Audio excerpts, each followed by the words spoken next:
So this is again a very important disease of bovines, that is known as 3-day sickness, the bovine ephemeral fever. It is a disease that is characterized by the inflammation of mesodermal tissues that results in parexia. There is a muscular shivering, lameness, and the enlargement of the peripheral lymph nodes. It is caused by an RNA virus that is of bullet shaped. It is an enveloped virus having helical symmetry. Regarding the different facts, the morbidity rate is approximately 25 to 90%, but the mortality rate varies between 0.8 to 1.6%. The good thing about the disease is most of the animal will recover, but another bad side of the disease is the bulls and the fatty cows are severely affected. And generally all age groups are affected. The adult ones are most commonly affected.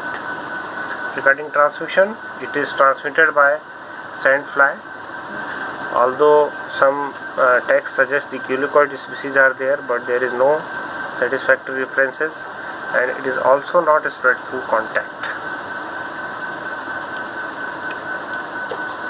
Regarding the clinical findings, the incubation period in this disease is ranging from 2 to 10 days. There is a high rise of temperature up to 106 degree Fahrenheit. There is enlargement of the peripheral lymph nodes. There become anorexia. There will be decline in the production. In some animals there is a severe constipation, or in some animals there is diarrhea. The heart and respiratory rates increased. There is muscular shivering and there is stiffness in the muscles. Regarding clinical findings,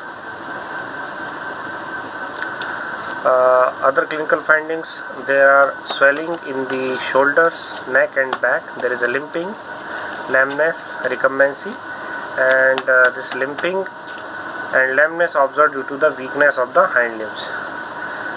The joints become swollen. There is a ocular and nasal discharge.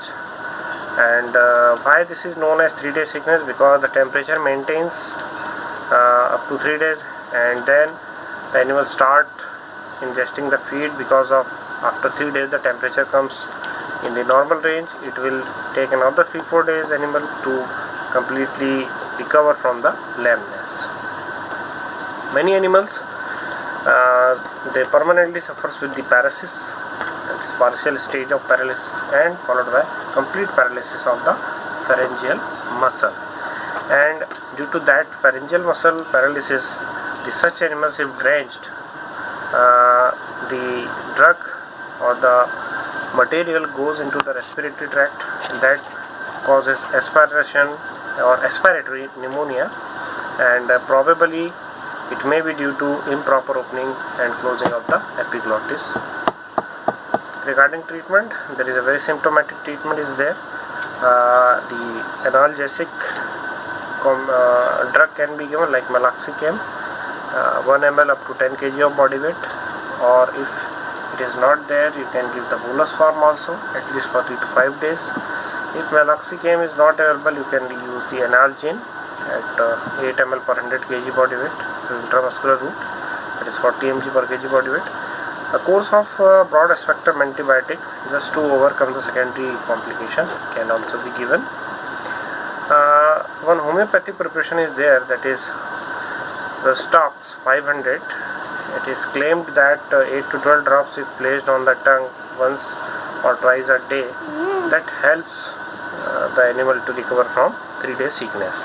Then to overcome the muscle weakness and other thing, the calcium borogluconate, one complete bottle, that is of 450 ml, or half bottle as per the condition, IV or subcutaneous can be given, and the good nursing care is also required. That is all about the treatment. Then prevention and control.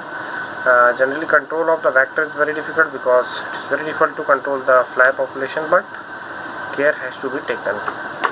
Vaccines are not available in our country, but in the foreign country they are using the formalin inactivated mouse brain vaccines. Some are using live attenuated vaccines are there, but in the current scenario there are no vaccines which we are using in our country. So that is all about the 3-day sickness.